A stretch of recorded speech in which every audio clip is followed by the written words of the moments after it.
कहानी की शुरुआत में हम अमेरिका के एक छोटे से टाउन में लोगों को नदी किनारे पिकनिक मनाते हुए देखते हैं। लेकिन तभी अचानक बिना किसी इंसान के एक बोट नदी में तैरती हुई उनके करीब आई। लेकिन बोट के अंदर जो मिला वो देखकर ये लोग हैरान रह गए। इस बोट के अंदर एक बुरी तरह से गली सड़ी डेड बॉडी थी। ये शरीर बहुत ज्यादा बुरी हालत में था। जल्द ही वहाँ का पुलिस चीफ जॉन हॉकिंस वहाँ पहुँच गया। हॉकिंस के आने से पहले ही फोरेंसिक ऑफिसर कॉनी वहाँ पहुँच चुकी थी। उसने हॉकिंस को बताया कि डेड बॉडी बहुत बुरे हाल में है और इसके शरीर में हड्डियां तो हैं ही नहीं, सिर्फ मांस बचा है। ये बहुत अजीब सा केस था। ऐसा लग रहा था किसी ने हड्डियां निकाल ली हों, जो कर पाना आमतौर पर नामुमकिन सा लगता है। शरीर को पोस्टमार्टम के लिए भेज दिया गया। जेकब नाम के डॉक्टर ने शरीर का निरीक्षण किया। पूरी जांच पड़ताल के बाद जेकब ने हॉकिंस को बताया कि ऐसा ही लग रहा है कि किसी ने बड़े ही ध्यान से सारी हड्डियां निकाल ली हों। लेकिन सोचने की बात यह है कि ऐसा किया कैसे होगा उसने। जेकब को इस शरीर के अंदर एक मधुमक्खी जैसा कीड़ा भी मिला। इस कीड़े को जेकब ने एक जार में बंद कर दिया था। हॉकिंग ने कॉनी को ये जार दिया ताकि इसे ध्यान से रख दिया जाए। हो सकता है ये सबूत के तौर पर काम आ जाए और मौत के कारण का पता लगाया जा सके।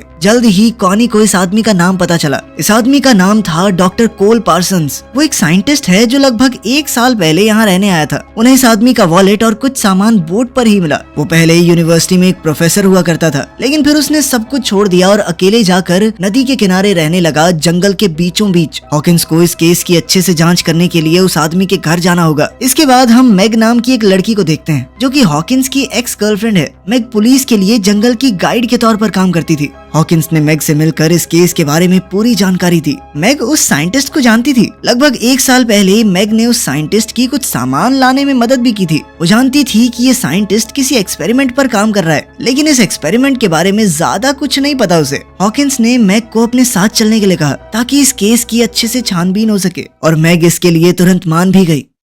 हॉकिंस ने जेकब को भी साथ आने को कहा। इस छानबीन पर चलने से पहले हॉकिंस ने कुछ सूचना इकट्ठी की और तभी उसे एक और परेशान कर देने वाली खबर मिली। उस साइंटिस्ट की एक छोटी बेटी भी थी जो लगभग 1 साल पहले गायब हो गई थी और उसे आज तक कोई नहीं ढूंढ पाया। अगले ही दिन हॉकिंस, मैग और जेकब ने सारा सामान बांधा और घने जंगल की ओर निकल पड़े। इस सफर का कुछ हिस्सा उन्हें बोट से तय करना होगा ताकि वो साइंटिस्ट के केबिन तक पहुंच सकें। जब ये लोग रास्ते में थे तो अचानक कॉनी का फोन आया। कॉनी ने बताया कि जो कीड़ा इस आदमी के शरीर में मिला है वो कल तो मर गया था और आज फिर से जिंदा हो गया। कॉनी ने पूछा कि क्या मैं इस कीड़े को जांच के लिए लैब में भेज दूं, लेकिन हॉकिंस ने कहा कि मेरे लौटने का इंतजार करो। कॉनी ने यह भी बताया कि जब इस साइंटिस्ट की बेटी गायब हुई थी तो उसकी पत्नी का दिमागी संतुलन हिल गया था और उसे 3 महीने तक अस्पताल में रखा गया था। वो बार बार अपने पति को ही अपनी बेटी के गायब होने के लिए जिम्मेदार ठहरा रही थी। जैसे जैसे रात हुई, हॉकिंस, मैग और जेकब अपनी मंजिल तक पहुँचे। कभी नदी किनारे जो सुंदर घर हुआ करता था वो अब एक डरावना अकेला कैबिन बन चुका है, जहाँ कोई नहीं आता जाता, किसी तरह का कोई रखरखाव नहीं है। मैग ये देखकर बहुत दुखी हुई क्योंकि जब 1 साल पहले वो यहाँ आई थी तो ये जगह बहुत खूबसूरत थी। हॉकिंस ने मैग और जेकब को बाहर रुकने को कहा और उसने पहले अंदर जाकर देखा कि वहाँ कोई खतरा तो नहीं है। उसने आवाज भी लगाई कि शायद अंदर कोई हो, लेकिन ये जगह पूरी तरह तहस नहस हो चुकी थी। सारा सामान, फर्नीचर इधर उधर बिखरा हुआ था और ये तो देखकर ही पता चल रहा था कि यहाँ काफी समय से कोई नहीं रह रहा। जब हॉकिंस ने इस जगह की छानबीन शुरू की तो उसे कुछ अजीबोगरीब चीजें मिली,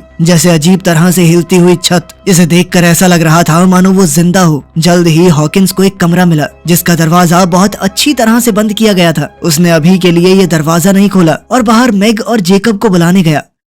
रात बहुत ज्यादा हो गई थी, इसीलिए उन्होंने सोचा कि जंगल में वापस जाना सही नहीं रहेगा, रात को यहीं रुक जाते हैं। लेकिन इस जगह का माहौल बहुत ही अजीब और डरावना था। घर में घूमते हुए भी अजीब और डरावनी आवाजें गूंज रही थी। हॉकिंस ने कहा कि डरने की बात नहीं है, ये आवाजें किसी चूहे या रकून की होंगी। लेकिन असल में तो टेंशन बढ़ती गई। अचानक इस कैबिन की लाइटें जलने बुझने लगी, जिससे ये जगह और भी ज्यादा अजीब और डरावनी लगने लगी। जल्द ही उन्हें एक बेसमेंट का दरवाजा दिखाई दिया। उन्होंने सोचा कि नींद तो यहाँ वैसे भी नहीं आएगी, तो थोड़ी छानबीन ही कर लेते हैं। नीचे बेसमेंट में उन्हें एक बड़ी बिजली पैदा करने वाली मशीन मिली। ये अजीब सी मशीन एक बड़े इंडस्ट्रियल चार्जर जैसी लग रही है। पूरी तरह इस मशीन का क्या काम है ये उन्हें भी समझ नहीं आया, लेकिन ये मशीन काफी ताकतवर और खतरनाक लग रही है। हॉकिंस ने जो रिसर्च यहाँ आने से पहले की थी उसमें भी ऐसी किसी मशीन का जिक्र था। इस घर की रसोई में छानबीन करते हुए उन्हें पता चला कि रसोई की अलमारी से कुछ तारें ऊपर की तरफ जा रही हैं। इन तीनों ने अंदाजा लगाया कि जो भी मशीन इस घर में मौजूद है वो जरूर ऊपर वाले कमरे में होगी। खैर जो कमरा हॉकिन को पहले बंद मिला था वो खुद ब खुद खुल गया। हॉकिन ने अपने दोस्तों को बुलाया और तीनों अंदर चले गए। दीवारों पर अजीबोगरीब फोटोज लगी हुई थी और तंत्र मंत्र से जुड़े हुए रहस्यमयी निशान बने हुए थे, लेकिन कुछ साइंस से जुड़ी चीजें भी थी। ये साइंस और काले जादू का एक मिक्सचर सा लग रहा था। वहाँ कुछ फोटोज तो बहुत ज्यादा दिल दहला देने वाली थी।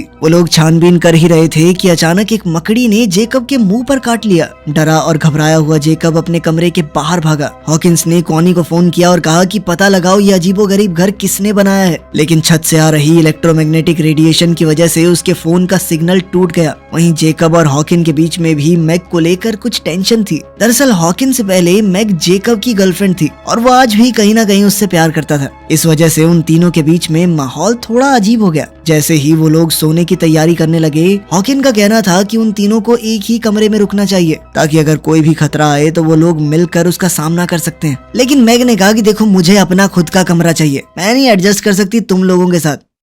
रात को जेकब बहुत बीमार हो गया, शायद उस मकड़ी के काटने की वजह से। कोई भी ठीक से नहीं सो पा रहा था। मैग हॉकिंस के कमरे में आ गई क्योंकि उसे लग रहा था कि इस जगह में कोई बहुत ही बुरी सी शक्ति है। हालांकि उसने आज तक जंगल में बहुत सी रातें अकेली बिताई हैं, लेकिन इस जगह का एहसास कुछ अलग सा है। कोई बहुत बुरी शैतानी शक्ति मौजूद है यहाँ पर। बातों बातों में ये दोनों करीब आ गए और इनके बीच में नजदीकियां बढ़ने लगी। तभी हम देखते हैं कि छत से खुद ब खुद एक सीढ़ी नीचे की तरफ आई। जेकब की हालत बद से बदतर होती जा रही थी। ऐसा लग रहा था मानो वो पूरी तरह से अपने वश में नहीं है। अचानक बाहर से कुछ आवाज आई। मैग और हॉकिंस ने जल्दी से कपड़े पहने। वो हथियार उठाकर बाहर निकले तो सामने एक औरत उनकी तरफ बंदूक ताने खड़ी थी। ये औरत कोई और नहीं बल्कि लिंडा है, डॉक्टर कोल पार्सन की बीवी, जो अपने गुमशुदा पति को ढूंढती हुई यहाँ आई थी। हॉकिंस ने उसे समझाया कि मैं पुलिस वाला हूँ और तुम्हारे पति की डेड बॉडी मिल चुकी है नदी के किनारे। लिंडा को समझ आ गया कि ये लोग उसे कोई नुकसान नहीं पहुँचाएंगे, तो उसने अपनी बंदूक नीचे कर ली। जब ये लोग बातचीत कर रहे थे तो मैग बेसमेंट में गई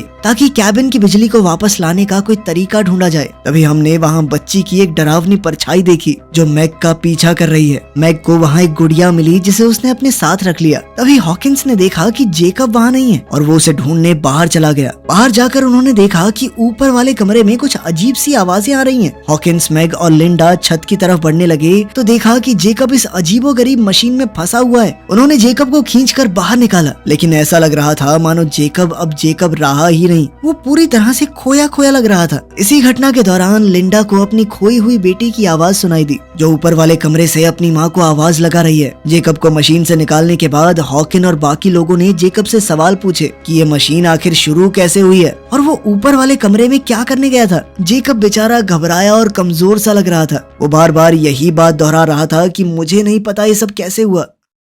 लिंडा उस मशीन के सामने खड़ी होकर थोड़ा घबराई हुई उसे देख रही थी। मैग वहां आई और लिंडा से पूछा कि तुम्हें कोई अंदाजा है कि ये मशीन है क्या। लिंडा ने बताया कि एक इलेक्ट्रोमैग्नेटिक मशीन है जो बहुत ताकतवर मैग्नेटिक फील्ड बनाने में इस्तेमाल की जाती है। उसने आगाह किया कि ये मशीन इंसानों के लिए बहुत ही ज्यादा खतरनाक और जानलेवा है। हॉकिंस लिंडा को उस कमरे में ले गया जहाँ वो अजीबोगरीब फोटोज दीवारों पर चिपकी हुई थी। लिंडा ये सब देखकर और ज्यादा घबरा गई। वो अपने पति के साथ 10 साल रही है और उसे अच्छी तरह से जानती है कि ये काम उसका बिल्कुल नहीं है। उसने पूरे कॉन्फिडेंस के साथ कहा कि ये काम मेरे पति का बिल्कुल नहीं है। अब उसे डर था कि शायद किसी बेहद डरावनी चीज ने मेरे पति को अपने वश में कर लिया है। तभी हॉकिंस को वहाँ एक लैपटॉप मिला जिस पर पासवर्ड लगा हुआ था, तो वो उसे खोल नहीं पाया। उसने लिंडा से इस पासवर्ड को खोलने में मदद मांगी। इससे पहले कि वो कुछ करते, उन्हें खिड़की से घर के बाहर कोल खड़ा हुआ मिला जो कि जिंदा और बिल्कुल ठीक था। वो घबरा कर बाहर की तरफ भागे और समझ गए कि ये कोई भ्रम नहीं है, कोल सच में जिंदा है। गुस्से में लिंडा ने कोल को एक जोरदार थप्पड़ दे मारा, लेकिन कोल ने कोई उल्टा जवाब नहीं दिया। उसने कहा कि तुम्हारा गुस्सा जायज है और मारो चाहे मुझे। अंदर चलकर सब लोग आराम से बैठ गए। हॉकिंस ने कोल से पूछा कि तुम इतने वक्त से कहाँ पर थे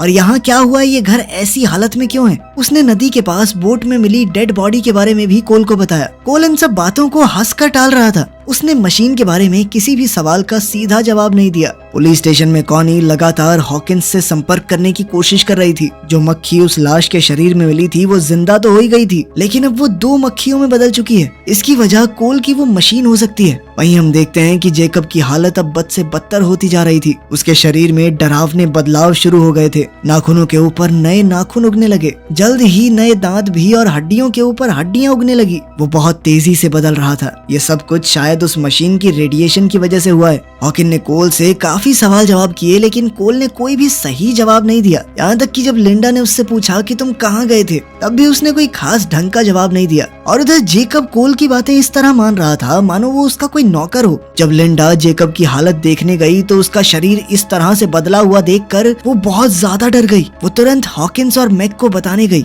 जेकब के शरीर में ऐसा भयानक बदलाव देखकर वो लोग समझ गए कि उन्हें जल्द से जल्द यहाँ से निकलना होगा। जब वो लोग बाहर निकले तो देखा कि जिस बोट से वो सब यहाँ पर आए थे वो अब गायब है। हॉकिंस को कोल के ऊपर अब और ज्यादा शक होने लगा, लेकिन कोल अभी भी इन सारी चीजों को मजाक में ले रहा था। हॉकिंस ने गुस्से में अपना आपा खो दिया। उसने कोल को एक जबरदस्त मुक्का दे मारा और उसे बांध दिया ताकि वो आगे किसी चीज में मुसीबत ना पैदा कर सके। लिंडा ने कहा कि हमें थोड़ा ढूंढना चाहिए, यहाँ आसपास कोई तो होगा ही जो यहाँ से बाहर निकलने में हमारी मदद कर सके। हॉकिंस और मैग आसपास लोगों की तलाश में वहाँ से निकल गए। वो जल्द ही एक कैंपिंग साइट पर पहुंचे जहाँ बहुत सारा सामान पड़ा था। रहने खाने की जगह भी थी, लेकिन इस कैंप के अंदर बहुत सारी सड़ी गली डेड बॉडीज पड़ी हैं, जिन्हें देखकर वो दोनों तुरंत वहाँ से दूर भागे। ये घिनौना दृश्य देखकर मैग उल्टियां करने लगी। हॉकिंस ने उसे शांत करने की कोशिश की, लेकिन इसी दौरान मैग ने भावुक होकर कहा कि मैं प्रेग्नेंट हूँ, मेरे पेट में तुम्हारा ही बच्चा है।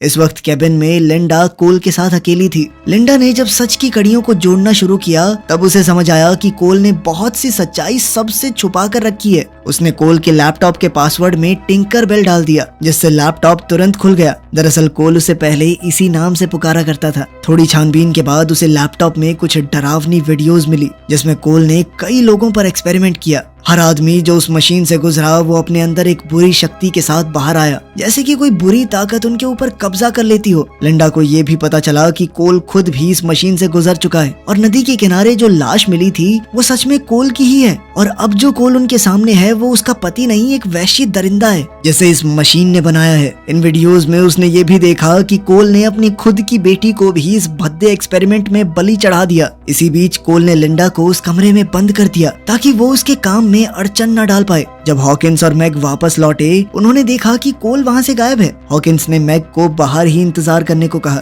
ताकि वो अंदर जाकर देखे कि कोई खतरा तो नहीं है। उसने अपनी बंदूक उठाई और अंदर गया। जेकब का शरीर अचानक अंदर से खुलने लगा और एक खतरनाक जीव उसके बचे हुए शरीर से बाहर निकल आया, जिसने तुरंत हॉकिंस पर हमला कर दिया। हॉकिंस ने अपनी पूरी ताकत से इस दानव का सामना किया। ठीक तभी मैग अंदर आ गई और इस दानव पर गोली चला के उसे मार गिराया। इस भयानक दृश्य को देखकर हॉकिंस ने फैसला किया कि उन्हें इस मशीन को खत्म करना होगा ताकि ये पागलपन खत्म किया जा सके। उसने मैग की सुरक्षा के लिए उसे बाहर भेजा और मशीन को जलाने की तैयारी करने लगा। इसके लिए उसने पेट्रोल और देसी बमों का इस्तेमाल किया। जल्द ही लिंडा उस कमरे से बाहर निकल आई, हाथ में कुल्हाड़ी लिए। वो कोल को किसी भी हालत में खत्म कर देना चाहती थी। जब वो बेसमेंट में पहुंची तो उसने देखा कि उसकी बेटी मशीन के अंदर जा रही है। भावुक होकर लिंडा भी मशीन के अंदर चली गई और इस खतरनाक ताकत का शिकार बन गई। बाहर इसी महीने शिकार हुए लोग जंगल में कहीं कहीं से कैबिन की तरफ बढ़ने लगे। मैग जितने लोगों को मार सकती थी उन्हें मारती रही, लेकिन कोई फायदा नहीं था क्योंकि जंगल से ये अजीबोगरीब इंसान बहुत ज्यादा तेजी से बाहर आने लगे।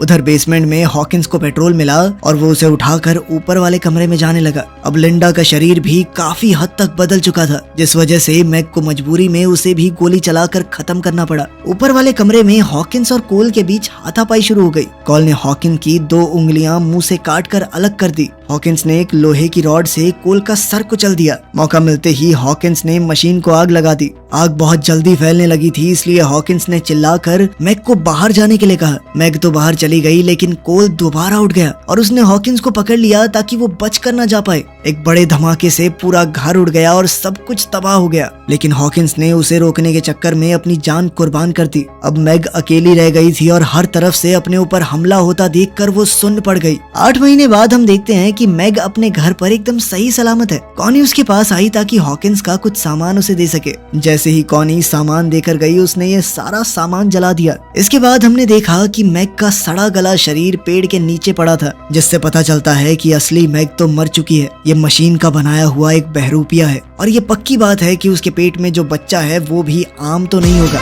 वीडियो पसंद आई तो लाइक कर देना।